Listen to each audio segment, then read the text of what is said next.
الرحيم الحمد لله رب العالمين والصلاة والسلام على رسوله الكريم وعلى آله وصحبه ومن تبعهم بإحسان إلى يوم الدين أما بعد اتقوا الله عباد الله സഹോദരീ സഹോദരന്മാരെ സൂറ നിസ അതിന്റെ 159 ആയത്തുകളാണ് നമ്മൾ വിശദീകരിച്ചത്. അവസാനമായി നമ്മളതിൽ മനസ്സിലാക്കിയത് നേതൃക്കാരിൽ നിന്ന് ആര് മരിക്കുകയാണെങ്കിൽ മരണത്തിന് മുമ്പ് ഈസാ അലൈഹിസ്സലാത്തു വസ്സലാമിൽ അയാള് വിശ്വസിക്കുമെന്നാണ്.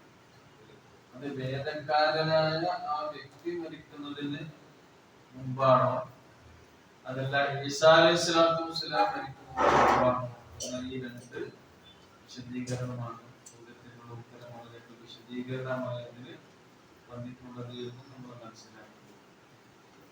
ഈ അബൂ ഹുറൈറ റളിയല്ലാഹു അൻഹുവിനെ പോലെയുള്ള സഹാബിമാർ ഈസാ അലൈഹിസ്സലാത്തു വസ്സലാം അന്ത്യദിനം സംഭവിക്കുന്നതിന് മുമ്പ് യൻസിലു അലൈക്കും ഈസ ഇബ്നു മറിയം കമൻ മുഖസിത്തൻ എന്ന പ്രവാചകരുടെ സ്വല്ലല്ലാഹു അലൈഹി വസല്ലം പറഞ്ഞതിന്റെ അടിസ്ഥാനത്തിൽ ഈസാ അലൈഹിസ്സലാത്തു വസ്സലാമിന്റെ ഒരു പുനരാഗമനം ഉണ്ടായതിനു ശേഷമാണ് എന്ത് സംഭവിക്കുക? നാള് സംഭവിക്കും.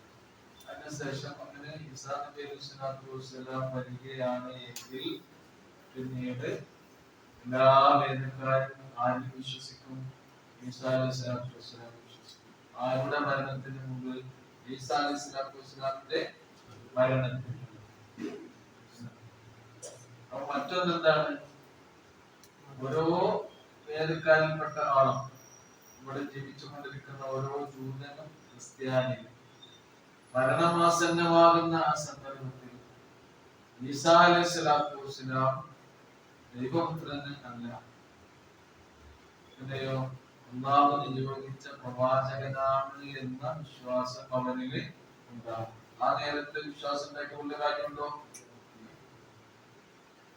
കാരണം ഒന്നാം തോപ്പ് സ്വീകരിക്കുന്നത് അപ്പോഴാണ്. ഒരാളെ പശ്ചാത്തപിച്ച് മടങ്ങുകയാണെങ്കിൽ തന്നെ അല്ലാഹു ഒരു വ്യക്തിയുടെ തോപ്പ് സ്വീകരിക്കുന്നത് മാലം യുഗർന്നാണ്. മരണം തൊണ്ടക്കുഴിയിൽ എത്തുന്നതിന് മുമ്പ് അവന് അല്ലാഹുവോട് ആ തൗബ ചെയ്ത് അനുദപിച്ച് പശ്ചാത്തപിച്ച് മടങ്ങിയിരിക്കുന്നു. പദത്തിന്റെ ആ ഉച്ചാരണത്തിൽ നിന്ന് അതിന്റെ അർത്ഥം നമുക്ക് മനസ്സിലാകും. ശബ്ദം ഉണ്ടാകും. മരണം തൊണ്ടക്കുഴിയിൽ എത്തുന്ന നേരം മാലം യുഗർദ്. അതിനു മുമ്പ് എന്ത് ചെയ്യണം? മരണം തൊണ്ടക്കുഴിയിൽ എത്തിയ നേരത്ത് തൗബ ചെയ്ത ആളാണ് ആര്? ഫിർഔൻ. സ്വീകരിച്ചിട്ടില്ല. മരണം തൊണ്ടക്കുഴിയിൽ എത്തിയ നേരം, ആ മരിക്കാ നേരത്താണ് ഇത് പ്രഖ്യാപിക്കുന്നത്. മൂസാ നബിയുടെ ഇലാഹിനെ ഞാൻ വിശ്വസിച്ചിട്ടുണ്ട്. അപ്പൊ അല്ലാഹു സുബ്ഹാനഹു വ തആല പറയുന്നുണ്ട്, ഈ നേരത്താണോ നിന്റെ വിശ്വാസം? നേരം വൈകിപ്പോയി. അവർ ബോധത്തോടു കൂടിയാകണം നമ്മൾ ചെയ്യുന്ന എല്ലാ കർമ്മങ്ങളും. അല്ലാഹുവിന്റെ വിശ്വാസത്തിൽ അധിഷ്ഠിതമാകണം. മരണാനന്തരം ഒരു ജീവിതമുണ്ട്, അവിടെ രക്ഷ കിട്ടണം എന്ന ആ ദൃഢനിശ്ചയത്തോടു കൂടി മാത്രം ഇതാണ് ഇതിന്റെ ഉദ്ദേശം.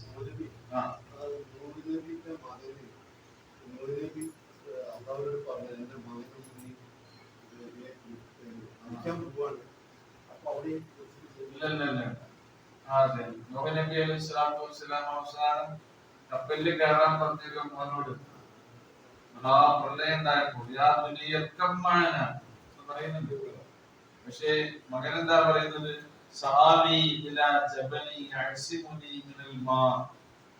ഈ വെള്ളത്തിൽ നിന്നൊക്കെ എന്നെ കാത്ത് രക്ഷിക്കുന്ന ആ പർവ്വതത്തിന്റെ ശിഖരത്തിൽ പോയി ഞാൻ അഭയം തേടും ബാപ്പ. അതിന്റെ കാര്യത്തിൽ നിങ്ങൾ ബേജാറാകണ്ട. അധികം കഴിയുന്നതിന് മുമ്പ്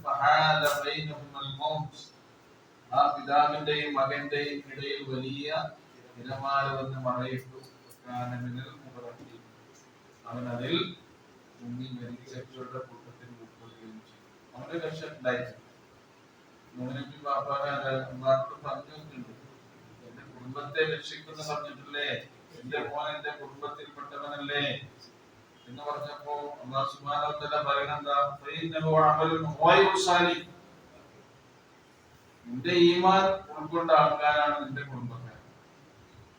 നിന്റെ വിശ്വാസവും നിങ്ങളുടെ കർമ്മങ്ങളും സ്വീകരിച്ചവരാണ് നിന്റെ കുടുംബം. അത് വിശ്വസിച്ചിട്ടില്ല, അതുകൊണ്ട് നിന്റെ കുടുംബത്തിൽ പെട്ടവനാണ്. ആദർശ കുടുംബമാണ് ഏറ്റവും വലിയ കുടുംബം എന്ന് മനസ്സിലാക്കിയ ഇബ്രാഹിം അലൈഹിസ്സലാത്തു വസ്സലാമിന്റെ പിതാവ് ആസർ, ഖുർആൻ പേരെടുത്ത് പറഞ്ഞു അല്ലേ? ഇബ്രാഹിം അലൈഹിസ്സലാത്തു വസ്സലാം സ്വർഗ്ഗത്തിലേക്ക് പോകുമ്പോൾ ബാപ്പ എവിടെയാണ്? നൂഹ് അലൈഹിസ്സലാത്തു വസ്സലാമിന്റെ, അതുപോലെ തന്നെ ലൂത്ത് അലൈഹിസ്സലാത്തു വസ്സലാമിന്റെ പ്രവാചകന്മാരുടെ പത്നിമാരാണ്. പ്രവാചകന്മാരുടെ അമ്പിയാക്കളുടെ ഭാര്യമാരെ കൊണ്ടാ പോകുന്നത്. വിശ്വസിച്ചിട്ടില്ല. ഈമാനില്ലെങ്കിൽ എന്തില്ല, ജീവിതത്തിൽ രക്ഷയില്ല. ഈമാനിനനുസരിച്ചുള്ള സൽക്കർമ്മങ്ങളും അത് മാത്രമാണ് നമ്മുടെ രക്ഷക്കെത്തുക എന്നാണ് നമ്മൾ മനസ്സിലാക്കുന്നത്. ഒരാഴ്ച നമ്മൾ 2-3 ആഴ്ചയൊക്കെ കൊടുക്കുന്നുള്ളൂ അല്ലേ? വിശദീകരിച്ച് അധികം വിശദീകരണ ആവശ്യമില്ലെങ്കിൽ 4 ആഴ്ച നമ്മൾ എന്ത് ചെയ്യാം? ഞായറാഴ്ച ഓതുന്ന കൂട്ടത്തിൽ നമ്മൾ എടുത്ത പാഠഭാഗങ്ങൾ ഒന്നും കൂടി ഇങ്ങനെ ഓതുകയാണെങ്കിൽ ഇന്നുണ്ടാകും അതിന്റെ ആശയങ്ങളൊക്കെ നമ്മുടെ മനസ്സിലേക്ക് അങ്ങനെ പഠിച്ചു പോകാം. ഇപ്പോഴത്തെ ആളുകൾക്ക് ആണെങ്കിൽ എന്ത് ചെയ്യാം, അതിനുള്ള സമയം ഒരാഴ്ച അല്ലേ, അങ്ങനെയൊരു ശ്രദ്ധ നമുക്ക് ഖുർആൻ പഠനത്തിന്റെ കാര്യത്തിൽ ഉണ്ടാകണം. ആലോചിച്ചുകൊണ്ട് ഖുർആൻ പാരായണം ചെയ്ത് പഠിക്കണം എന്നാണ്. ഖുർആനിനെ കുറിച്ച് നിങ്ങൾ ചിന്തിക്കുന്നില്ലേ, ആലോചിക്കുന്നില്ലേ എന്ന് പഠിക്കാൻ ചോദിക്കുന്നു. ആ ചോദ്യത്തിന് നമ്മൾ എന്താ ഉത്തരം പറയേണ്ടി? അത് നിങ്ങൾക്ക് നേരിൽ കാണുന്നത് ഒരാഴ്ച 1 മണിക്കൂർ തന്നെ മതിയതാണ്. എന്നാകരുത് പഠിക്കുന്ന പാഠഭാഗം നിങ്ങൾ എന്തായാലും നിത്യേന ഖുർആൻ ഓതുന്ന ആൾക്കാരാണ്. എന്റെ കൂട്ടത്തിൽ പഠിക്കുന്ന പാഠഭാഗങ്ങൾ ഊതി വെക്കുക. അതിന്റെ ട്രാൻസ്ലേഷൻ ആരെങ്കിലും വീട്ടിലില്ലെങ്കിൽ ഇവിടെ പറഞ്ഞാൽ മതി, സൗജന്യമായിട്ട് വിടുന്നത് കേട്ടോ.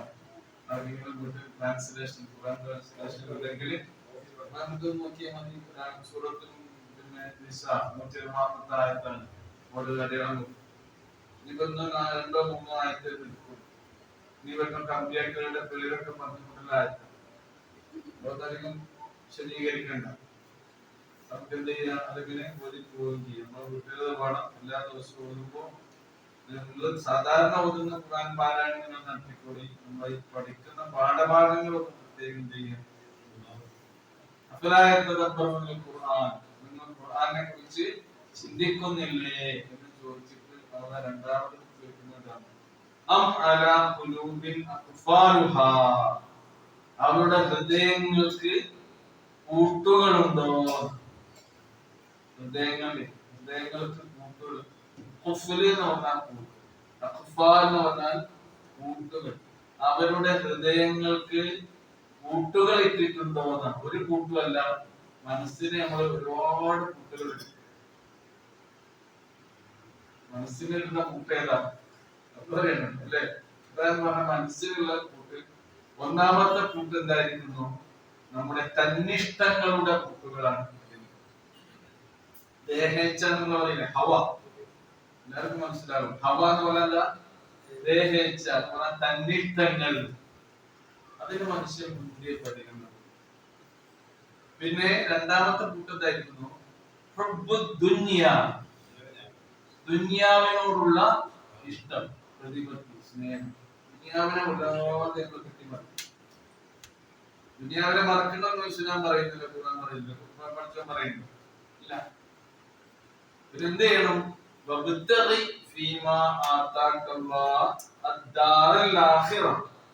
അല്ലാഹു സുബ്ഹാനഹു വ തആല നിനക്ക് എന്തൊക്കെ നൽകിയിട്ടുണ്ടോ, സമ്പത്ത്, സന്താനങ്ങൾ, ആരോഗ്യം, ജീവിതത്തിലെ സംതൃപ്തി, മറ്റെന്ത് അനുഗ്രഹങ്ങളുണ്ടോ അതുകൊണ്ട് നീ ആഗ്രഹിക്കേണ്ടത് എന്തായിരിക്കണം? അദ്ദാറൽ ആഖിറ, പരലോകമാണ്. അതുകൊണ്ടൊക്കെ നമ്മൾ ആഗ്രഹിക്കണം. വല ദുനിയാവിലുള്ള നിന്റെ നസീബ് നടക്കും വേണ്ട മനുഷ്യ. ദുനിയാവ് ഒറ്റ മറന്നിട്ട് നമ്മള് പരലോകത്തിന് വേണ്ടി പഠിക്കണം പണിയെടുക്കണം പറയുന്ന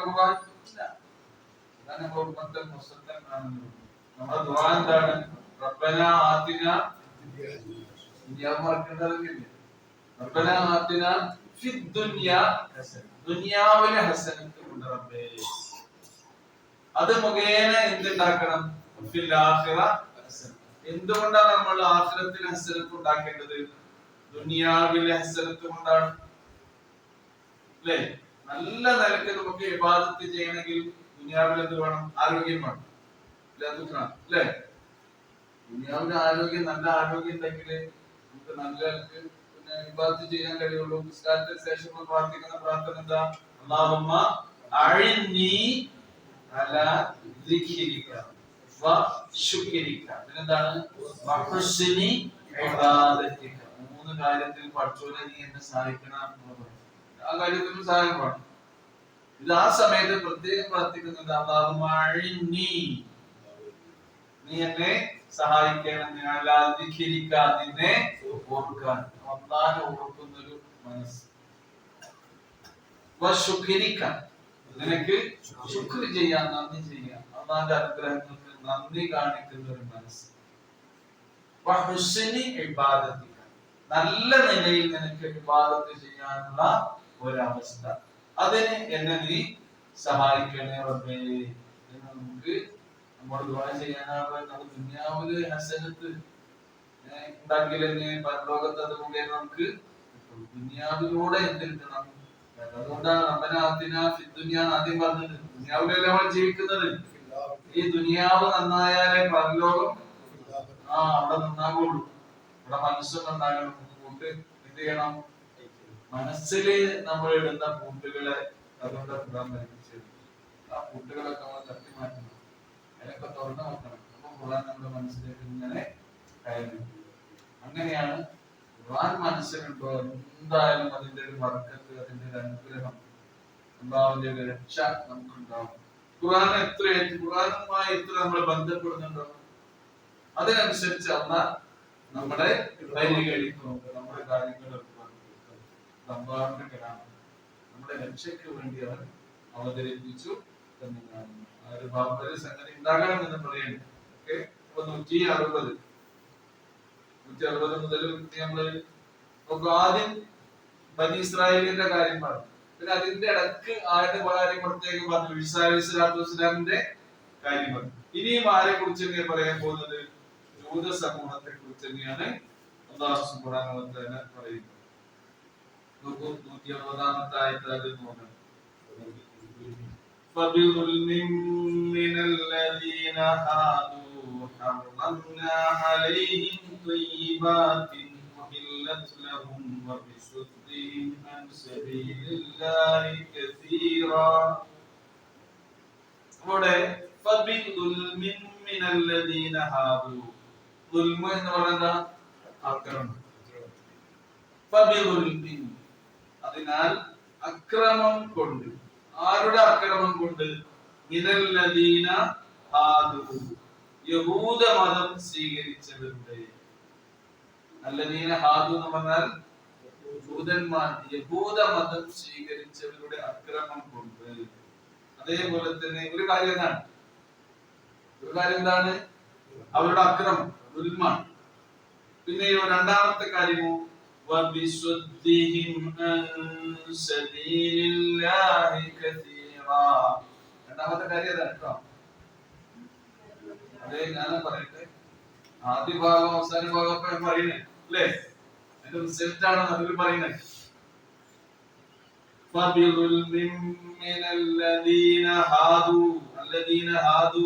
യഹൂദ മതം സ്വീകരിച്ചവർ അവരുടെ ദുൽമ് കാരണമായി, അവരുടെ അക്രമം കാരണത്താൽ, അതേപോലെ തന്നെ വബിസുദ്ദിഹിം, അവർ തടഞ്ഞത് കാരണത്താലും. സ്വദ്ദ എന്ന് പറഞ്ഞാൽ മന, സ്വദ്ദയുസുദ്ദു മന യംനഉ. സ്വദ്ദ് എന്ന് പറഞ്ഞാൽ മൻഅ, അവർ തടഞ്ഞു. എത്രയധികം തടഞ്ഞു? കസീറ ധാരാളം തടഞ്ഞു. എന്തിൽ നിന്ന് തടഞ്ഞു? അൻ സബീലില്ലാഹ്. അപ്പൊ അള്ളാഹുവിന്റെ മാർഗത്തിൽ ജനങ്ങളെ അവർ ധാരാളമായി തടഞ്ഞ കാരണത്താൽ ഇവിടെ രണ്ട് അവരുടെ തിന്മകളെ പഠിച്ചോ ഈ ആയത്തിൽ എടുത്തു പറയും. ഒന്നാമത്തെ എന്താണ്? അവരുടെ ദുൽമ്. രണ്ടാമത്തേത് അവരെ ജനങ്ങളെ അവർ വഴി പിഴപ്പിച്ചു. ഒന്നാന്റെ മാർഗത്തിൽ നിന്ന് തടഞ്ഞു. തടയാന്ന് പറഞ്ഞാൽ എന്താണ്? ദീനിൽ നിന്ന് ജനങ്ങളെ അകറ്റി നിർത്തുക. ദീനിന്റെ സന്ദേശം ജനങ്ങളുടെ മനസ്സിലേക്ക് എത്തുന്ന പ്രവർത്തനങ്ങൾ നടത്തുന്നവരെന്ത് ചെയ്യാം? തടയുക.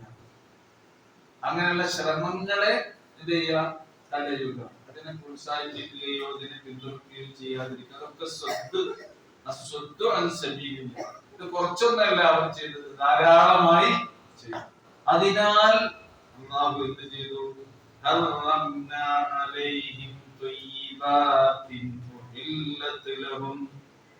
അവർക്ക് ഞാൻ ഹലാലാക്കി കൊടുത്തിരുന്ന നല്ല വിഭവങ്ങളെല്ലാം ഹറാമാക്കി. അർച്ചന അവർക്ക് എന്ത് ചെയ്തു? ഹറാമാക്കി. അത് ദുനിയാവിൽ നിന്ന് തന്നെ പഠിച്ചവൻ അവർക്ക് കൊടുത്തൊരു ശിക്ഷയാണ്. ലോകത്തെ വേറെ കിട്ടും. അപ്പൊ അതുവരെ ഈ ജൂതന്മാരായ ആളുകൾക്ക് അല്ലാഹു സുബ്ഹാനഹു വ തആല ഹലാലാക്കി കൊടുത്തിരുന്ന നല്ല ഭക്ഷണ പദാർത്ഥങ്ങളെ എന്താന്ന് പറഞ്ഞ് പഠിച്ചവൻ എന്ത് ചെയ്തു? ഹറാമാക്കി. എന്തുകൊണ്ട്? അവരുടെ ഉൽമ കൊണ്ട്. അതേപോലെ തന്നെ ധാരാളമായി അല്ലാഹുവിന്റെ ദീനിൽ നിന്ന് ജനങ്ങളെ അവർ തടയുന്നത് കൊണ്ട് ഈ രണ്ട് തിന്മകളാണ്. അപ്പൊ എന്തൊക്കെയാണ്? അതേപോലെ തന്നെ അവർ ചെയ്ത മൂന്നാമത്തെ തിന്മ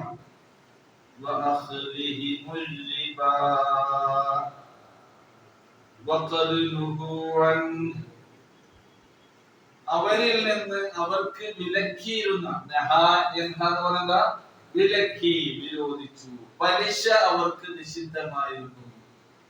പലിശയോട് അടുക്കരുത്, തിന്നരുത്, ആ ഇടപാടുകൾ ഞാൻ നടത്തരുത് എന്ന് പറഞ്ഞ് ആരെ വിലക്കിയിരുന്നു? ജൂതന്മാരെ വിലക്കിയിരുന്നു. പക്ഷെ പലിശയുടെ ഏറ്റവും വലിയ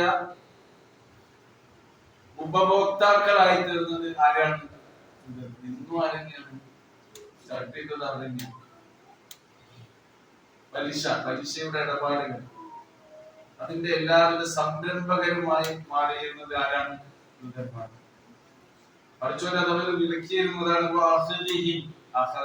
എടുത്തു, സ്വീകരിച്ചു, ഉപയോഗിച്ചു എന്നൊക്കെയാണ്. പലിശ ഉപയോഗിക്കാൻ തുടങ്ങിയത്. ആ പലിശയോ പലിശയിൽ നിന്ന് അവരെ വിലക്കിയിരുന്നു, തടഞ്ഞിരുന്നു, വിരോധിച്ചിരുന്നു. മൂന്നാമത് അവർ ചെയ്ത തിന്മ ദുൽമുണ്ട്. അതുപോലെ തന്നെ അതുണ്ട്. നമ്മളോട് റസൂലുള്ളാഹി സ്വല്ലല്ലാഹു അലൈഹി വസല്ലം 7 വൻ പാപങ്ങളെ കുറിച്ച് പറഞ്ഞില്ലേ?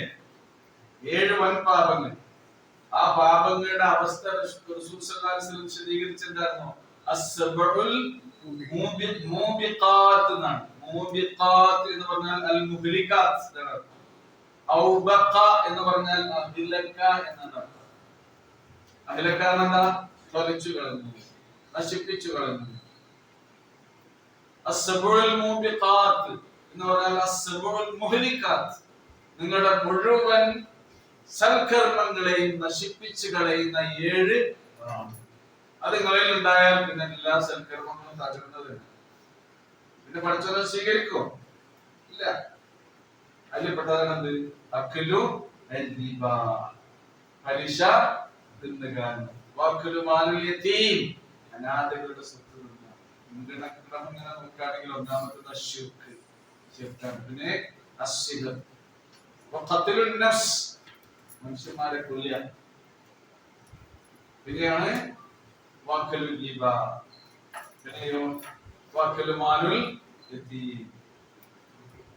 ആറാമത്തേതോ ഖദ്ഫുൽ മുഹ്സനാത്തുൽ മുഅ്മിനാത്തുൽ ഗാഫിലാത്ത്, വിശ്വാസികളും വിശുദ്ധകളുമായ സ്ത്രീകളെ കുറിച്ചുള്ള ആരോപണം പറഞ്ഞ് പ്രചരിപ്പിക്കുക. ആറാമത്തേത്. ഏഴാമത്തേതോ യുദ്ധ മുന്നണിയിൽ നിന്ന് പിന്തിരിച്ചു പോകുക. വലിയ പാപങ്ങളായിട്ടാണ്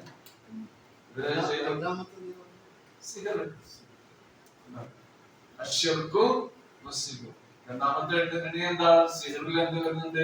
ശരിക്ക് വരുന്നുണ്ട്. അള്ളാന്റെ അടുത്തിന്റെ മുട്ടമിട്ടാണ് ആ വിശ്വാസം മുട്ടൊക്കെ കർമ്മങ്ങളാണ്. വിശ്വാസം ശരിയായാലും എന്ത് ശരിയാവുള്ളൂ? കാരണം ഈ തിന്മകളൊക്കെ ഇല്ലാതിരിക്കാൻ എന്ത് വേണം? ഈമാൻ വേണം. നല്ല കറ കളഞ്ഞ ഈമാൻ ഉണ്ടെങ്കിൽ ഈ തെറ്റിനോട് മനുഷ്യൻ അടുക്കാം. അപ്പൊ ജൂതന്മാരാണ് ഇവിടെ പലിശ കൊണ്ടുവന്നത്. അതാണ്. അതുകൊണ്ടാണ് അല്ലാഹു സുബ്ഹാനഹു വ തആല എന്ത് ചെയ്തു? ദുനിയാവിൽ ശിക്ഷ കൊടുത്ത് നല്ലോണം നിൽക്കുന്നതാ. ചില ആഹാര പദാർത്ഥങ്ങളെ അല്ലാഹു സുബ്ഹാനഹു വ തആല അവർക്ക് നിഷിദ്ധമാക്കി എന്ന് ഖുർആൻ പറയുന്നു. നമുക്കറിയാം റസൂൽ കരീം സ്വല്ലല്ലാഹു അലൈഹി വസല്ലം വന്നപ്പോൾ ആദ്യം മദീനയിൽ എത്തിയില്ല. റസൂൽ മക്കയിൽ നിന്ന് മദീനയിലേക്ക് ഹിജ്റ പോയില്ലേ? ഹിജ്റ പോയതിനു ശേഷം പ്രവാചകൻ സ്വല്ലല്ലാഹു അലൈഹി വസല്ലം ആദ്യമായി ചെയ്തത് എന്താണ്? ഈ സാമ്പത്തിക ഇടപാടുകളിലും കച്ചവട രംഗത്തുമൊക്കെയുള്ള എല്ലാ അധാർമികതകളെയും തുടച്ചു നീക്കാനാണ് റസൂലുള്ളാഹി സ്വല്ലല്ലാഹു അലൈഹി വസല്ലം ശ്രമിച്ചത്. വൈലുൽ മുത്തഫിഫീൻ എന്നുള്ള സൂറ നമ്മൾ പഠിച്ചില്ലേ? വൈലുൽ മുത്തഫിഫീൻ ആ സന്ദർഭത്തിൽ അവതീർണമായതാണ്. നബി മക്ക വിട്ട് മദീനയിലേക്ക് പോകുന്നതിന് മുമ്പ് അവതീർണമായ സൂറത്താണ് വൈലുൽ മുത്തഫിഫീൻ. അളവിലും തൂക്കത്തിലും കൃത്രിമം കാണിക്കുന്നവർക്ക് നാശം. അല്ലദീന ഇദക്താലു അലന്നാസി യസ്തൗഫൂൻ. ജനങ്ങളിൽ നിന്ന് ഇങ്ങോട്ട് സാധനങ്ങൾ അളന്ന് വാങ്ങുമ്പോൾ പൂർത്തിയാക്കി അളന്ന് വാങ്ങും. വൈദാ കാലൂഹും. ജനങ്ങൾക്ക് അങ്ങോട്ട് അളന്നു കൊടുക്കുമ്പോൾ ഔ വസനൂഹും. അല്ലെങ്കിൽ അവർക്ക് തൂക്കി കൊടുക്കുമ്പോൾ യുഖ്സിറൂൻ. അതിൽ കുറവ് വരുത്തുന്നു. അതെല്ലാം കരുതണം. നമ്മുടെ സ്വർഗത്തിന്റെയും നരകത്തിന്റെയും കാര്യം തീരുമാനിക്കുന്ന സംഗതിയാണിത്. അളവിലും തൂക്കത്തിലും കൃത്രിമം കാണിക്കാൻ പാടില്ല എന്നുള്ള ആയത്ത്. അതൊരു കിലോ 100 ഗ്രാമൊന്നും അല്ല, ഒരു മൈക്രോഗ്രാം ആണെങ്കിലും അത് കുറക്കാൻ പാടില്ല. ഒരു മൈക്രോഗ്രാം എന്ന് പറഞ്ഞാൽ 5 ഗ്രാം അല്ലെങ്കിൽ 10 ഗ്രാം അല്ലേ? അപ്പൊ അളവിലും തൂക്കത്തിലുള്ള കൃത്രിമം കാണിക്കാൻ പാടില്ല. നമ്മുടെ ഈ മീസാനുകളൊക്കെ ഉണ്ടല്ലോ, ബാലൻസ്, നമ്മുടെ ത്രാസുകളൊക്കെ ശരിയാണെന്ന് നോക്കണം. പണ്ടത്തെ ത്രാസുകളൊക്കെ ഉണ്ടായിരുന്നു, ഇപ്പൊ ഒന്നുമില്ല. പണ്ടത്തെ ത്രാസുകള് ഇപ്പഴ കാണാൻ ഉള്ളി വെച്ചു, അപ്പുറത്തെ ഒരു ഉരുളക്കിഴങ്ങ്. ത്രാസ് ശരിയാണെങ്കിൽ ഇത് ശരിയാക്കില്ല, വേറെ ഉള്ളിട്ട് സാധനം വെക്കണം. അന്നത്തെ ത്രാസൊക്കെ 2 തട്ടുള്ള ത്രാസാണ്, കാരണം നമുക്കൊക്കെ അറിയാം. അപ്പൊ അതൊക്കെ തൂക്കുമ്പോ കുറയ്ക്കേണ്ടിടും അല്ലേ? ഒരു കച്ചവടക്കാരും പറയുന്നില്ല. ഈ കിഴങ്ങുകളൊക്കെ തൂക്കുമ്പോ എന്തുണ്ടാകുന്നോ, മണ്ണിൽ നിന്ന് പറിച്ചു കൊണ്ടുവന്ന ഫ്രഷ് എന്തായിരിക്കണം സാധനമാകാൻ മണ്ണ് കുറച്ച് ഉണ്ടാവും. അതൊക്കെ ഇടയ്ക്കിടെ തൂക്കി കൊടുക്കുക. അതൊക്കെ ഇതിൽപ്പെട്ടാണ്. അതൊക്കെ ഇവര് വാങ്ങുന്ന ആൾക്കാർക്ക്, ഉപഭോക്താക്കൾക്ക് അമ്മയല്ലേ? നബി ആദ്യമായി മദീനയിലെ മാർക്കറ്റിൽ ചെന്നുകൊണ്ട് പറഞ്ഞു, എന്ത് ചെയ്യാൻ പാടില്ല? അളവിലും തൂക്കത്തിലും പലിശന്റെ ഇടപാടുകളൊന്നും ഇവിടെ നടക്കാൻ പാടില്ല. കാരണം അവിടെ മാർക്കറ്റ് കൈയടക്കിയിരുന്നത് റസൂലുള്ളാഹി സ്വല്ലല്ലാഹു അലൈഹി വസല്ലം മദീനയിലെ സന്ദർഭത്തിൽ അവിടെയുള്ള മാർക്കറ്റ് കംപ്ലീറ്റ് ആയുടെ നിയന്ത്രണത്തിലായിരുന്നു ജൂതന്മാരുണ്ട്. മാത്രമല്ല 2 സംഗതികളാലാണ് അവരുടെ ബിസിനസ് ഫുള്ള് നടന്നിരുന്നത്. ഒന്ന് പലിശ, രണ്ടാമത്തേതോ ഊഹക്കച്ചവടം.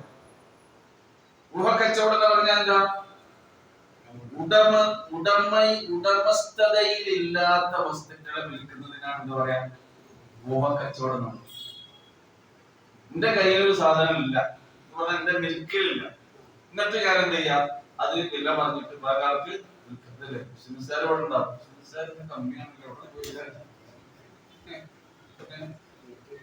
ആരോ പറയേണ്ടത് എന്റെ അധീനതയിലുള്ള സംഗതിയെ, എന്റെ മിൽക്കിലുള്ള ഒരു സംഗതിയെ എനിക്ക് വിൽക്കാൻ അവകാശമുണ്ട്. ഇല്ല തുക നിങ്ങളെ കയ്യിലില്ലാത്ത സാധനങ്ങൾ വിൽക്കും, വില പറയും. ഇവിടെ ഈ റിയൽ എസ്റ്റേറ്റ് സംഗതികളൊക്കെ അതൊക്കെ ഈ സംഗതികൾ അറിയാതെ നടക്കേണ്ടി നമ്മൾ ശ്രദ്ധിക്കണം. നിങ്ങളുടെ ഇടപാട് നടക്കാൻ ശ്രദ്ധിക്കണം. ഞാൻ 10 സെന്റ് ഒരാളോട് വാങ്ങി, വില പറഞ്ഞു വാങ്ങി, അഡ്വാൻസ് കൊടുത്തു, പോക്കറ്റ് മണി കൊടുത്തു. അപ്പൊ എന്റേതായ എനിക്ക് പിന്നെ വില കൂട്ടി വെക്കാൻ പറ്റും. എന്റേതാണ് എപ്പോഴാണ് അതിന്റെ ശരിക്കുള്ള രജിസ്ട്രേഷൻ ഒക്കെ കഴിഞ്ഞ് അത് എന്റേതാക്കി വെച്ചാൽ എന്റേതായി. എന്നിട്ട് പിന്നെ എനിക്കത് വിൽക്കാം. അതിന്റെ ഇടയിൽ കച്ചവടം നടക്കുന്നുണ്ടാവും, ആലോചിച്ചോളാം.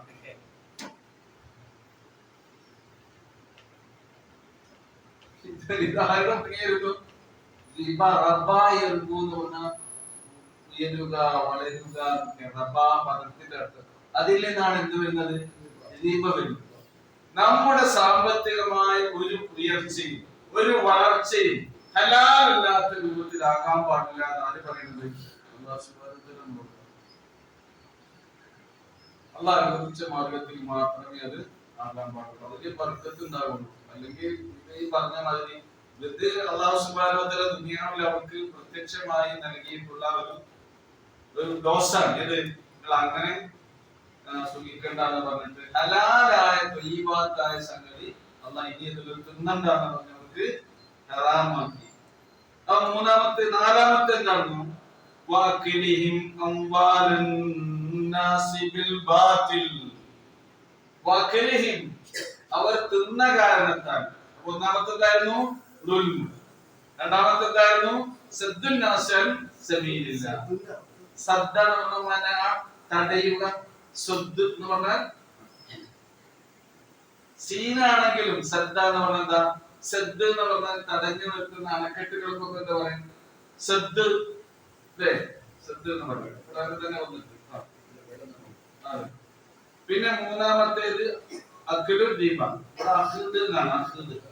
അഖ്ദു ദീപ എന്ന് പറഞ്ഞാൽ പലിശ സ്വീകരിക്കുക, പലിശ എടുക്കുന്നതിനെ കുറിച്ചാണ്. നാലാമത്തെ പറയുന്നത് തിന്നനെ വാക്കിലിഹിം അംവാലൻ നാസ്, ജനങ്ങളുടെ സ്വത്ത് തിന്ന. എങ്ങനെ? ബിൽ ബാതിൽ. ബാതിൽ എന്താണ്? ഹഖിന്റെ നേരെ ഓപ്പോസിറ്റ് ആണത്. ഹഖും ബാതിലും ഇല്ലാതൊക്കെ സാധാരണ പറയാറില്ലേ? ഓരെങ്ങനെയുണ്ട്? ഇതൊക്കെ കാണാൻ ഒരു സാധനമാണ്. ഇടപാടിന്റെ കാര്യത്തിലൊന്നും ഒരു ഹക്കും ബാത്തിലും ഇല്ല. ഒരാളെ പറ്റിയ അഭിപ്രായം കാണാനൊക്കെ ഒരു സുഖം ചെയ്യുന്ന മനുഷ്യനൊക്കെയാണ്. ഇടപാടിന്റെ കാര്യത്തിൽ ഒരു ഹക്കും ബാത്തിലും അല്ലാത്ത ഒരാളാണ് പോയില്ല.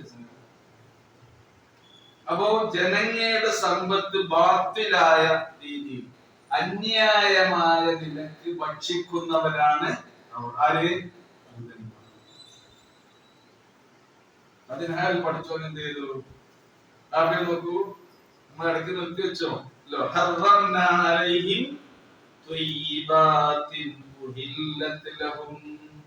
അവർക്ക് ഹലാലാക്കപ്പെട്ടിരുന്ന ആദ്യത്തെ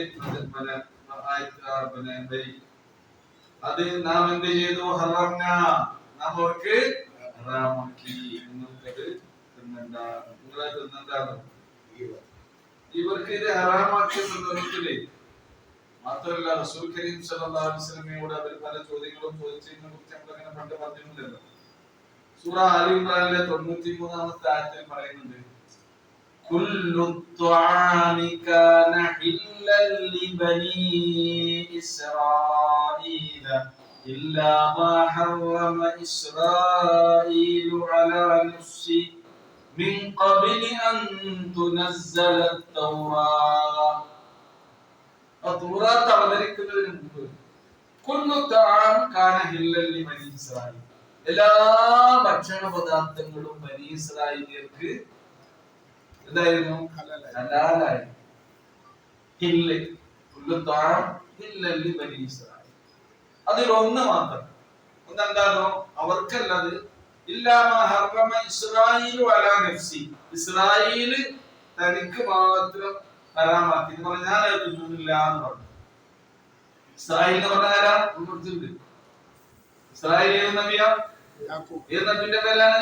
യാക്കൂബ് നബി അലൈഹി സ്വലാം പറഞ്ഞിട്ടുണ്ട്, എനിക്ക് ഞാൻ ഒട്ടകത്തിന്റെ മാംസം തിന്നുന്നില്ല. അങ്ങനെ നബി ചില മാംസങ്ങളൊന്നും തിന്നാൻ തിന്നിട്ടുണ്ട്. കുടുംബിന്റെ മാംസം കഴിച്ചോളി, എനിക്ക് വേണ്ട. വ്യക്തിപരമായ ഇഷ്ടാനിഷ്ടങ്ങൾ ഉണ്ടാവില്ലേ? എല്ലാവർക്കും പൊതുവായി ഹലാലാക്കിയ ഒരു സംഗതി റസൂൽ പറഞ്ഞല്ലോ സ്ത്രീകളുടെ ഒരു പ്രശ്നത്തിൽ എന്ത് ഞാൻ തേൻ കുടിക്കുന്നില്ല. റസൂല് തേൻ കുടിക്കില്ല എന്ന് പറഞ്ഞ പ്രശ്നം പിന്നെ എന്ത് അല്ലേ? ലോകാവസാനം വരെയുള്ള മനുഷ്യന്മാർക്ക് മാതൃകയാണ് റസൂലുള്ളാഹി സ്വല്ലല്ലാഹു അലൈഹി വസല്ലം. അപ്പൊ അല്ലാഹു ഇടപെട്ടു. യാ അയ്യുഹൻ നബിയ്യു ലിമ തുഹല്ലിമു, നിങ്ങൾ എന്തിനാ ഹറാമാക്കുന്നത്? മാ അഹല്ലല്ലാഹു ലക, അല്ലാഹു നിങ്ങൾക്ക് ഹലാലാക്കി തന്ന തേനിനെ. തബ്തഗി മർളാത അസ്വാജിക, നിങ്ങളുടെ പത്നിമാരുടെ ഇഷ്ടം പരിഗണിച്ചുകൊണ്ട് ഇങ്ങോട്ട് നബിയെ നിങ്ങൾ എന്താ മഹാഫീറിന്റെ വാസന ഒരു വീട്ടിൽ കയറിയിരിക്കുകയാണെങ്കിൽ ഇങ്ങനെ മറ്റൊരു പന്റെ വീട്ടിൽ വന്നപ്പോ ഒരു തന്നെ പ്ലാൻ ചെയ്തതാണ്. അവിടുന്ന് വല്ലാതെ മധുരം തിന്നുന്നുണ്ട്, നമുക്കൊന്ന് നിർത്തണം. എനിക്ക് മധുരത്തിനോട് വലിയ ഇഷ്ടമായി. അത് അവർക്കിടയിലുള്ള എന്താണ് ധീര ആത്മരോഷങ്ങളാണ്. സ്ത്രീകളിലെ എല്ലാവർക്കും ഉണ്ടാവില്ലേ, കണ്ണുകളായ നമുക്കുണ്ട് മോശം പറയണ്ട. അങ്ങനെയുള്ള ചെറിയ കുശുമ്പുകൾ, അതിന്റെ പേരിൽ നിങ്ങൾക്ക് ഹലാലാക്കിയത് നിങ്ങൾ എന്ത് ചെയ്യാൻ പാടില്ല?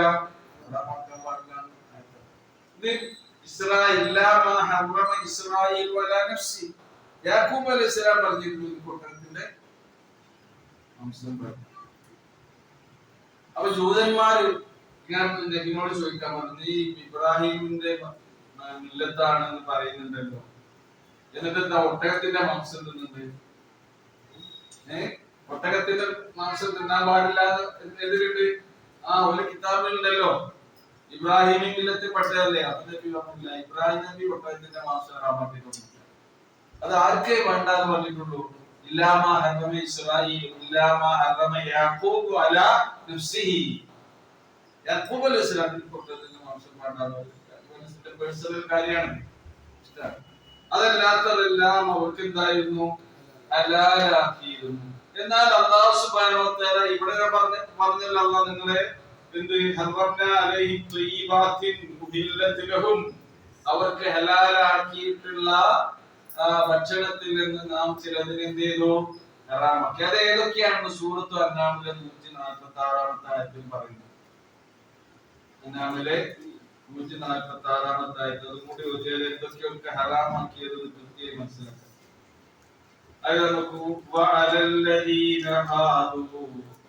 യഹൂദ മതം സ്വീകരിച്ചവർക്ക് നാം ഹറാമാക്കി നഖമുള്ള എല്ലാ ജീവികളെയും. നഖമുണ്ടോ? എന്ത് ചെയ്യണ്ട? കുഫ്ർ എന്ന് പറഞ്ഞാൽ നഖം.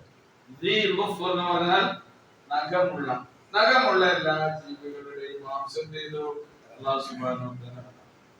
വമിനൽ ബഖരി വൽ ഗനമി, പശു അതേപോലെ തന്നെ ആട്, അവയിൽ നിന്ന് ഹറംനാ അലൈഹിം, അവരുടെ മേൽ നാം ഹറാമാക്കി. എന്താ ഹറാമാക്കി? മാംസമല്ല, ശുഹൂമഹുമാ, അവയുടെ കൊഴുപ്പുകളെ ഹറാമാക്കി. ശുഹൂം എന്ന് പറഞ്ഞാ അതിന്റെ കൊഴുപ്പ് നാം പറഞ്ഞു. കിടങ്ങാതൊക്കെ പടച്ചോന്റെ നിയമ ദീനിനെ ഒരു ഇങ്ങനെ വികലമാക്കുമ്പോ പടച്ചോൻ എന്ത് ചെയ്തു? കൊഴുപ്പ് തിന്നണ്ടാണ്. ആടിന്റെയും ബക്കറിന്റെയും ഒന്നും കൊഴുപ്പ് നിങ്ങൾ തിന്നണ്ടാണ്. ശുഹൂം എന്ന് പറയുന്ന നഖമുള്ള ജീവികളുടെ മാംസം നിങ്ങൾ കഴിക്കണ്ടാണ്. ഈ ഏത് കൊഴുപ്പ്? കൊഴുപ്പിൽ വിശദീകരണം ഉണ്ട്.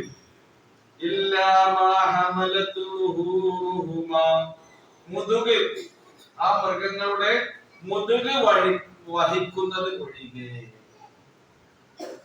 ഉള്ള കൊഴുപ്പ്, മുതുകത്തുള്ള കൊഴുപ്പ്.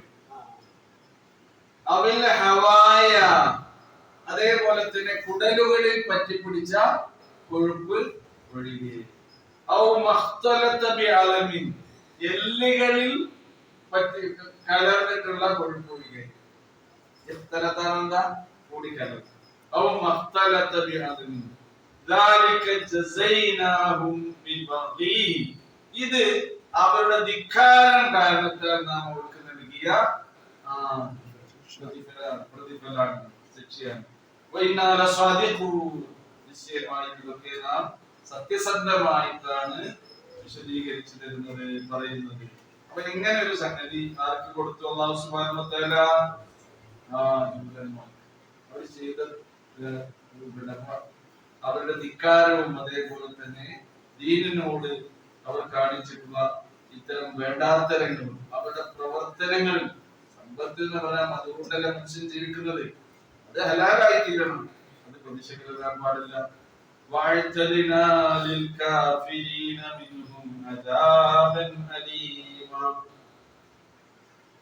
സത്യനിഷേധികളായ ആളുകൾക്ക്, അവിശ്വാസികൾക്ക് നാം ഒരുക്കി വെച്ചിരിക്കുന്നു. ആഴ്ത്തദിന എന്ന് പറഞ്ഞാൽ നാം ഒരുക്കി വെച്ചിരിക്കുന്നു ലിൽകാഫിരീന, സത്യനിഷേധികളായ ആളുകൾക്ക് അദാബൻ അലീമ, വേദനാജനകമായ ശിക്ഷ നാം. പിന്നെ ഇവരുടെ ജനങ്ങളുടെ സ്വത്ത് അന്യായമായി തിന്നുന്ന ആളുകൾ ആരാണെന്ന് പഠിച്ചു പ്രത്യേകം പറയുന്നു. യാ അയ്യുഹല്ലദീന ആമനൂ, സത്യവിശ്വാസികളെ വിളിച്ചുകൊണ്ട് തന്നെ അല്ലാഹു സുബ്ഹാനഹു വ തആല ഫൈന കസീറൻ മിനൽ അഹ്ബാരി വറുഹബാനി ലയഖുലൂന അംവാലൻ നാസി ബിൽ ബാത്തിൽ, പണ്ഡിതന്മാർ പാതിരിമാരിലും പുരോഹിതന്മാരിലും ഒക്കെ ധാരാളം ആളുകൾ ജനങ്ങളുടെ സമ്പത്ത് അന്യായമായി ഭക്ഷിക്കുന്ന അവരുണ്ട്. നിങ്ങൾ എന്ത് ചെയ്യണം? കരുതിയിരിക്കണമെന്ന് പഠിച്ചവൻ പ്രത്യേകമായി ഖുർആനിൽ തന്നെ ഉണർത്തുന്നു. എന്നാൽ നോക്കൂ, ഇങ്ങനെയൊക്കെയാണെങ്കിലും വളരെ കുറഞ്ഞ ആളുകൾ, ഒരു ന്യൂനപക്ഷം അല്ലെങ്കിൽ ഒരു ന്യൂനപക്ഷം ജൂതന്മാരിൽ വേദക്കാരിൽ എന്തുണ്ട്? വിശ്വാസികളായ ആളുകൾ ഉണ്ടായിരുന്നു. ഖുർആനിന്റെ ആയത്ത് കേട്ടാൽ പിന്നെ മനസ്സലിഞ്ഞ് കണ്ണീരൊലിപ്പിച്ചുകൊണ്ട് അള്ളാഹുവിനെ ഓർക്കുന്ന പണ്ഡിതന്മാരുടെ കൂട്ടത്തിലുണ്ട് എന്നൊക്കെ ഖുർആനിൽ തന്നെ പറയുന്നുണ്ട്. അതാ പറയുന്നത്,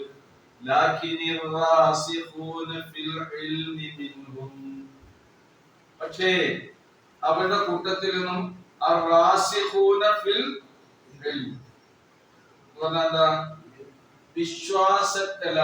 വിജ്ഞാനത്തിൽ അടിയുറച്ചിട്ടുള്ള ആളുകൾ എന്ന് പറഞ്ഞാൽ നല്ല അറിവുള്ള വിജ്ഞരായിട്ടുള്ള ആളുകൾ. റസഖ എന്ന് പറഞ്ഞാൽ ഉറച്ചു നിൽക്കുന്നത്. അപ്പൊ റാസിഖൂൻ എന്തിനാണ് അവർ ഉറച്ചു നിൽക്കുന്നത്? അവരുടെ ദേഹച്ചയുടെ പിന്നാലെ പോകില്ല, അവരുടെ ധനിഷ്ഠങ്ങളുടെ പിന്നാലെ പോകില്ല. അറിവ് എവിടെ ഉണ്ടോ അതിലാണ് അവർ ഉറച്ചു നിൽക്കുന്നത്. അറിവിന്റെ യഥാർത്ഥ പ്രഭവ കേന്ദ്രം ഏതാണ്? വേദഗ്രന്ഥമാണ്. വേദഗ്രന്ഥം അല്ലാതെ വലിയ. അപ്പൊ അവരുടെ കൂട്ടത്തിൽ വിജ്ഞാനത്തിൽ അടിയുറച്ചിട്ടുള്ള ആളുകൾ അവരിൽ നിന്ന്.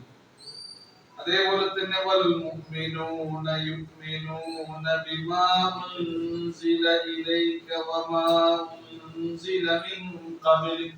താങ്കൾക്ക് അവതരിപ്പിച്ചിട്ടുള്ള ഈ വിശുദ്ധ ഖുർആനാകുന്ന വേദഗ്രന്ഥത്തിലും അതിന് മുമ്പ് അവതരിപ്പിച്ചിട്ടുള്ള വേദഗ്രന്ഥങ്ങൾ ഏതൊക്കെയാണ്? തൗറാത്ത്, ഇഞ്ചീല്, സബൂർ, ഇങ്ങനെ ഓരോ ഉണ്ട് പ്രമുഖമായ വേദഗ്രന്ഥങ്ങളാണ്. ഇബ്രാഹിം അലൈഹിസ്സലാത്തു വസ്സലാമിനെ കുറിച്ച് പറഞ്ഞപ്പോൾ സുഹുഫി ഇബ്രാഹിം പറഞ്ഞില്ലേ? സുഹുഫി ഇബ്രാഹിം എന്താണ്? ഇബ്രാഹിം അലൈഹിസ്സലാത്തു വസ്സലാമക്ക് നൽകിയിട്ടുള്ള ഏടുകൾ, ഗ്രന്ഥം എന്നതിന് പകരം ഏടുകൾ എന്ന പ്രയോഗമാണ് അവിടെ നടത്തിയിട്ടുള്ളത്. അതിലൊക്കെ വിശ്വസിക്കുന്നവർ മുഅ്മിനൂൻ, അവരതിൽ വിശ്വസിക്കുന്നവരാകുന്നു. നിങ്ങൾക്ക് ഇറക്കിയ വേദഗ്രന്ഥത്തിലും അതിനു മുമ്പുള്ള വേദഗ്രന്ഥത്തിലും വിശ്വസിക്കുന്നവരാകുന്നു അവർ. അതേപോലെ തന്നെ അവിടെ രണ്ട് സ്വഭാവം പ്രത്യേകം ഒന്ന് എടുത്തു പറയുന്നു. എന്താണ്?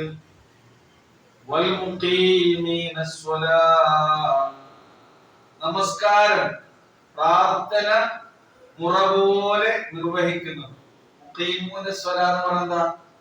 മുറപ്രകാരം പ്രാർത്ഥന നിർവഹിക്കുക. മുറപ്രകാരം പ്രാർത്ഥന നിർവഹിക്കുക. നിസ്കാരം കഴിഞ്ഞാൽ അതിന്റെ റിസൾട്ട് എവിടെ ഉണ്ടാകണം? നിസ്കാരം കഴിഞ്ഞാൽ റിസൾട്ട് എവിടെ ഉണ്ടാകണം? നമ്മുടെ ജീവിതത്തിൽ. ശരിക്കും നമ്മുടെ ജീവിതം ഓർഡറിലാക്കാൻ എന്ത് ഓർഡറാക്കിയാൽ മതി? നിസ്കാരം ഓർഡറായോ? എന്ത് ഓർഡറായി? നമസ്കാരത്തിലും വരുമ്പോൾ തന്നെ ഡിസോർഡറിലാണ്. സുബഹിസ്കാരത്തിലും വരണമെങ്കിൽ കുറച്ച് ഈമാനൊക്കെ വേണ്ടേ അല്ലേ? ഫജ്റിന് അപ്പൊ നമ്മൾ നടക്കുന്ന ദൂരമല്ല, കുറച്ച് യാത്ര ചെയ്യുന്ന ദൂരം. അപ്പൊ ടൂ വീലർ എടുക്കണം എന്ന് വിചാരിക്കണം കേട്ടോ. അപ്പൊ ടൂ വീലർ പോകണ്ടേ? ടൂ വീലർ പോകുമ്പോ എന്ത് ചെയ്യുന്നു? അപ്പൊ ഇവിടുത്തെ നിയമങ്ങൾ പാലിക്കുന്നില്ല. രാത്രിയല്ലേ, പോലീസുകാരൊന്നും കാണുന്നുണ്ടെങ്കിൽ നേരെ വെറുത്തിട്ടില്ലല്ലോ, സുബൈന്റെ നേരല്ലേ, അതുകൊണ്ട് ഇതൊക്കെ ഉണ്ടാ അവിടെ തന്നെ ഒരു ഡിസോർഡർ ഓർഡറാണ്. ഇവിടുത്തെ നിയമം പാലിക്കാന്നില്ല നമ്മുടെ ബാധ്യതയാണ്, അല്ലേ? അത് നമ്മുടെ സുരക്ഷിതത്വത്തിന് വേണ്ടി ഉണ്ടാക്കിയ നിയമം തന്നെയാണ്. ഇനി അഥവാ ഹെൽമെറ്റ് വെച്ചാൽ തന്നെ മറ്റേ ഇത് വെക്കോ, അതിപ്പോ എടുത്ത് വെക്കാല്ലോ, നമുക്ക് എന്ത് വേണ്ട. ഈ 1 കിലോമീറ്ററിന്റെ ഇടയിൽ എന്തെങ്കിലും സംഭവിച്ചു അപ്പൊ പഠിച്ചോണ്ടുള്ള സംഗതിയാണ്. നമ്മൾ ചെയ്യേണ്ടത് ചെയ്തതിന് ശേഷമാണ് എന്ത് ചെയ്യേണ്ടത്, തവക്കുല്. ഇനി പിന്നെ നോക്കിയങ്ങള് പള്ളിക്ക് കയറുമ്പോ ബൈക്ക് മറ്റുള്ളവർക്ക് തടസ്സം ഉണ്ടാക്കുന്ന രീതിയിലും വാഹനാണെങ്കിലും നിർത്താൻ പാടില്ല. ഇമാത്തത്തുൽ അദാ തൊലീക്ക് എന്തിൽപ്പെട്ടാണ് വിശ്വാസത്തിൽപ്പെട്ട. ബുദ്ധിമുട്ടുകൾ നീക്കം ചെയ്യാന്ന് പറഞ്ഞതിന്റെ മറ്റൊരർത്ഥം എന്താ?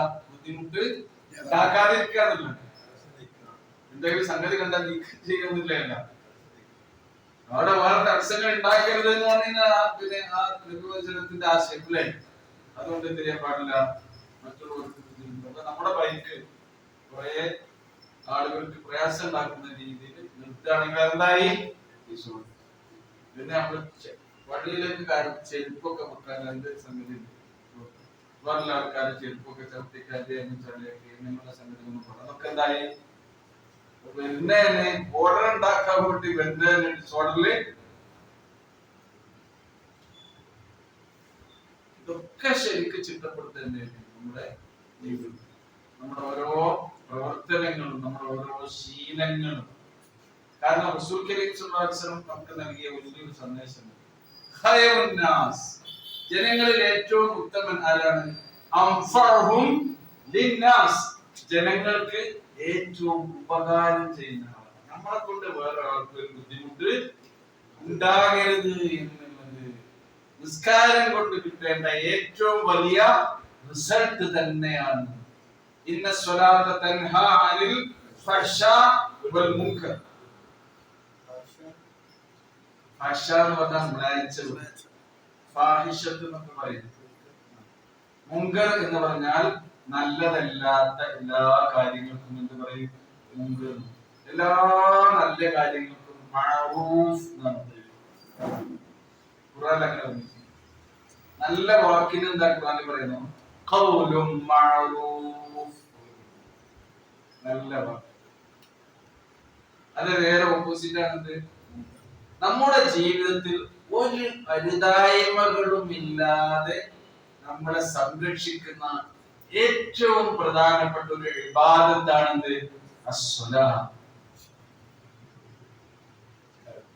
കാരണം നോക്കിയപ്പോൾ നമ്മുടെ ശരീരത്തെ ശുദ്ധീകരിക്കൽ അല്ലാഹു റസൂൽ പറഞ്ഞെന്താണോ? 5 നേരം നിസ്കരിക്കുന്ന ഒരാള് 5 നേരം ഒരു നദിയിൽ ഇറങ്ങി കുളിച്ച് ശരീരമൊക്കെ തേച്ച് വൃത്തിയാക്കി കയറി വരുന്ന ആൾക്കാരെ മാതിരിയാണ്. എന്നിട്ട് റസൂൽ പറയാണ്, അവന്റെ ശരീരത്തിൽ 5 നേരം പുഴയിൽ കുളിക്കുന്ന ഒരാളുടെ ശരീരത്തിൽ വല്ല അഴുക്കും ബാക്കിയാകോ? അതേപോലെ അവന്റെ മനസ്സിലും ഉണ്ടാകും.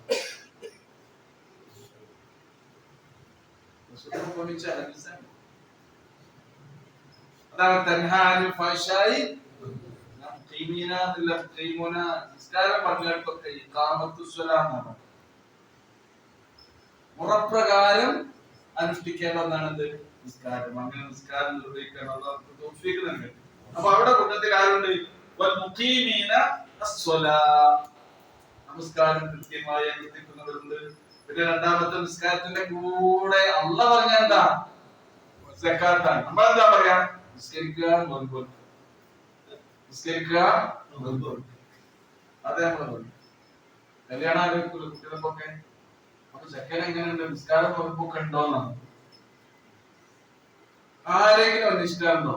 ഇപ്പൊ നിസ്കരിച്ച് സക്കാത്തൊക്കെ കൊടുക്കുന്ന ആളാണ് ഇത് കേട്ടിട്ടുണ്ടോ? നിങ്ങളെന്ത് ചോദിക്കുന്നു? അല്ലാഹു പറഞ്ഞ എന്താ? അള്ളാന്റെ ശൈലി എന്താ? കാരണം എന്താ? സ്വല മനസ്സിനെ ശുദ്ധീകരിക്കുന്നു, സക്ക സമ്പത്തിനെ ശുദ്ധീകരിക്കുന്നു. ഇത് രണ്ടും ശുദ്ധീകരിച്ചാലേ ഒരു മനുഷ്യൻ ശുദ്ധനാകൂ. അവനാണ് മുസ്ലിം, അവനാണ് മുഅ്മിൻ. നോക്കൂ, സകാത്ത് കൊടുക്കുന്നവരാണ്, നൽകുന്നവരാണ്. സകാത്ത് കൃത്യമായി നമ്മൾ കൊടുക്കണം. 2% കൊടുക്കേണ്ടതുണ്ടാവും, 5 ഉണ്ടാകും, 10 ഉണ്ടാകും. അത് നമ്മുടെ സമ്പത്തിന്റെ സ്വഭാവം അനുസരിച്ച് കൃത്യമായി കണക്കാക്കി നമ്മൾ കൊടുക്കണം. അത് കൊടുക്കാൻ പറഞ്ഞ ആരാണ്? അതിന്റെ കൃത്യം അനുസരിച്ച് നിങ്ങൾ അത് കൊടുക്കാൻ പറഞ്ഞു. സ്വതക്കയോ, സ്വതക്ക എത്ര കൊടുക്കാൻ പറഞ്ഞിട്ടുണ്ടോ? അത് നമുക്ക് ഇഷ്ടമല്ലേ കൊടുത്തൂടെ? ഇഷ്ടം പോലെ കൊടുക്കുക സ്വതക്ക. മറ്റേത് അതിന്റെ കണക്കനുസരിച്ച് നിങ്ങൾ കൊടുത്തിരിക്കണം. പിന്നെയോ വൽമുഅ്മിനൂന ബില്ലാഹി വൽ യൗമിൽ ആഖിർ. പിന്നെ ഈമാനിന്റെ 2 അടിസ്ഥാന കാര്യങ്ങളാണ്. ഈമാൻ കാര്യം എത്രയാണ്? 4. ഈമാൻ കാര്യം 4. അതിൽ പ്രധാനപ്പെട്ടത് ഒന്നാമത്തെ എന്താണ്? അൽ ഈമാനു ബില്ലാഹി, പിന്നെ വൽ യൗമിൽ ആഖിർ. അല്ലാഹുവിലുള്ള വിശ്വാസത്തിന്റെ ഭാഗമായി, അല്ലാഹുവിലുള്ള വിശ്വാസത്തിന്റെ ഭാഗമായി അള്ളാഹുവിന്റെ വിശ്വാസം ദൃഢമാകാൻ വേണ്ടി അള്ളാഹ് പഠിപ്പിച്ചെന്ന സംഗതി അള്ളാഹിനെ നമ്മൾ കണ്ടിട്ടുണ്ടോ? അള്ളാഹിനെ കണ്ടവരാരെങ്കിലും? അള്ളാഹുവിനെ കണ്ടവരാരെങ്കിലും? അപ്പൊ അള്ളാഹുവിനുള്ള വിശ്വാസം എങ്ങനെയാകണമെന്ന് കൃത്യമായി ഖുർആൻ നമുക്ക് വിശദീകരിച്ചു തരുന്നുണ്ട്. കാണാതെയാണ് നമ്മൾ ആരെ വിശ്വസിക്കുന്നത്? അല്ലാഹ്. അതുകൊണ്ടാണ് വൈബിനെ പറ്റി ആദ്യം ഖുർആൻ പറഞ്ഞത്. അലിഫ് ലാം മീം ദാലികൽ കിതാബ് ലാ റൈബ ഫീ ഹുദൽ ലിൽ മുത്തഖീൻ. മുത്തഖീങ്ങൾക്ക് സന്മാർഗ്ഗമാണെന്ന് പറഞ്ഞുകൊണ്ട് മുത്തഖീങ്ങൾ ആരാണ്? അല്ലദീന, അതെന്താ പറയുന്നത്? അല്ലദീന യുമിനൂന ബിൽ ഗൈബ്. ഗൈബ് നമ്മളെ കണ്ണുകൊണ്ട് കാണാത്ത അദൃശ്യനായ അല്ലാഹുവിൽ നമ്മൾ വിശ്വസിക്കുന്നു. അദൃശ്യ കാര്യങ്ങളിലുള്ള വിശ്വാസം ഈമാനിൽ വളരെ പ്രധാനപ്പെട്ടതാണ് എന്ന് പറയുന്നത്. അപ്പൊ അള്ളാഹുവിന്റെ വിശ്വാസം, അള്ളാഹിനെ പറ്റി നമുക്ക് പറഞ്ഞു തരുന്ന ആരാണ്? അള്ളാഹിനെ പറ്റി നമുക്ക് പറഞ്ഞു തരുന്ന ആരാണ്? അംബിയാ മുർസലുകളല്ലേ? അംബിയാ മുർസലുകൾക്ക് അതാരാ പറഞ്ഞു കൊടുത്തത്? അള്ളാഹ് കൊടുത്തതാണ്. ആരാ പറഞ്ഞു കൊടുത്തത്? മലക്കുകളാണ് അല്ലേ? വഹി മുഖേനയാണ്. ഈ വഹി ആര് മുഖേനയാണ് കിട്ടിയത്? മലക്ക് മുഖേനയാണ് കിട്ടിയത്. അതുകൊണ്ടാണ് പിന്നെ വിശ്വാസത്തിന്റെ കാര്യത്തിൽ അള്ളാഹിനുള്ള വിശ്വാസം കഴിഞ്ഞാൽ നമ്മൾ എണ്ണി പറയുന്നത് എങ്ങനെയാണ്? അള്ളാഹുവിനുള്ള വിശ്വാസം അല്ലെ? ഈമാൻ കാര്യങ്ങൾ എണ്ണി പഠിച്ച എങ്ങനെയല്ലേ? അൽ ഈമാനു ബില്ലാഹി. ആ ഈമാനു ബില്ലാഹ് ദൃഢമാകാൻ അത് അള്ളാഹിനെ കുറിച്ച് നമുക്ക് കാര്യങ്ങൾ പറഞ്ഞു തന്നത് മലായികത്തിഹി അല്ലേ? മലക്കുകൾ പറഞ്ഞ വഹീന്റെ ക്രോഡീകരണം എന്തിനാണുള്ളത്? ആ കുത്തുബ് നമുക്ക് ഓതി പഠിപ്പിച്ച് തന്ന് നമ്മളെ വിശ്വാസികളാക്കിയത് ആരാണ്? അപ്പൊ നമുക്ക് അല്ലാഹുവിലുള്ള വിശ്വാസവും പിന്നെ പറയുന്നത് വൽ യൗമിൽ ആഖിർ. ഈ ജീവിതത്തിന്റെ ഒരു അർത്ഥം ഉണ്ടാകുന്നത് എപ്പോഴാണ്? ജീവിതം ഇതുകൊണ്ട് അവസാനിച്ചോ? മരിച്ചു കഴിഞ്ഞാൽ വട്ടപൂജയാണോ? മരിച്ചു കഴിഞ്ഞാൽ 0 ആണോ? ഇല്ല. യഥാർത്ഥ ജീവിതം ആരംഭിക്കുന്നത് എപ്പോഴാണ്? മരണാനന്തരമാണ്. ഖുർആനിൽ പറഞ്ഞ കണ്ട, ഖുർആനിൽ പറഞ്ഞ അങ്ങോട്ട് വേണ്ടത് ഇവിടെ പറയുന്നു വൽ മുഅ്മിനൂന ബില്ലാഹി വൽ യൗമിൽ ആഖിർ. പിന്നെ അതിൽ പറയുന്നത് അല്ലാഹുവിന്റെ ഖദായിലുള്ള വിശ്വാസം, അല്ലാഹുവിന്റെ വിധി നിശ്ചയങ്ങളിലുള്ള വിശ്വാസം. അതോടുകൂടി ഇത്രയായി ഈമാൻ കാര്യമാണ്. അതിന്റെ ഓർഡർ മനസ്സിലായല്ലോ അല്ലേ? അല്ലാഹുവിലുള്ള വിശ്വാസം അത് ദൃഢമാക്കാൻ. അത് കഴിഞ്ഞിട്ട് നോക്കൂ, അൽബക്കറിന്റെ അവസാനം പറയുന്നത് പരലോകത്തിലുള്ള വിശ്വാസത്തെ പറ്റി അവർ യുമിനൂന പറയുന്നത് നോക്കൂ, ആയത്ത് നോക്കൂ. അൽബക്കറിന്റെ ആദ്യ ഭാഗം കിതാബു ലാ റൈബ ഫീഹി ഹുദൽ ലിൽ മുത്തഖീൻ അല്ലദീന യുമിനൂന ബിൽ ഗൈബ് വയുഖീമൂന സ്വലാത്ത വമിമ്മാ റസഖ്നാഹും യുൻഫിഖൂൻ സകാത്ത്. പിന്നെ വല്ലദീന യുമിനൂന ബിമാ ഉൻസില ഇലൈക വമാ പിന്നെ പറയുന്നതോ വബിൽ-ആഖിറതി ഹും എന്താണ് യൂഖിനൂന യുമിനൂന യൂഖിനൂന എന്ന് പറഞ്ഞാ ദൃഢമായി ഉറപ്പുള്ള വിശ്വാസം, യഖീനായ വിശ്വാസം. മരിച്ചതിന് ശേഷം ഒരു ജീവിതമുണ്ട്, അത് ദൃഢമാകണം. ആ വിശ്വാസം മനസ്സിൽ അപ്പൊ നോക്കൂ, മറ്റൊന്നും ദൃഢമാകേണ്ടതല്ല. അതിനെക്കുറിച്ചൊക്കെ പറയുന്നത്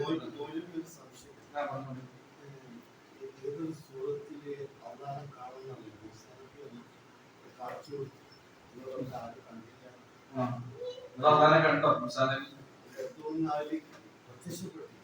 പ്രത്യക്ഷപ്പെട്ടു കണ്ടോ? മുസാനബി ചോദിച്ചു അല്ലേ, പഠിച്ചോനെ എനിക്കൊന്ന് കാണണം റബ്ബേ, അത് വേണോന്ന് ചോദിച്ചു അല്ലേ.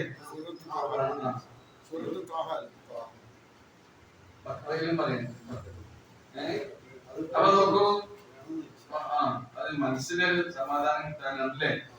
പഠിച്ചോ പറഞ്ഞു, എന്നാ അങ്ങനെയാണെങ്കിൽ ആ പർവ്വതത്തിന്റെ മുകളിലേക്ക് നോക്കിക്കോ, അത് അന്നല്ല അവിടെ പ്രത്യക്ഷപ്പെട്ടു അല്ലേ. പ്രകാശം വന്നേതു, ആ പർവ്വതം തന്നെ ആകെ തകർന്ന തരിപ്പണമായി.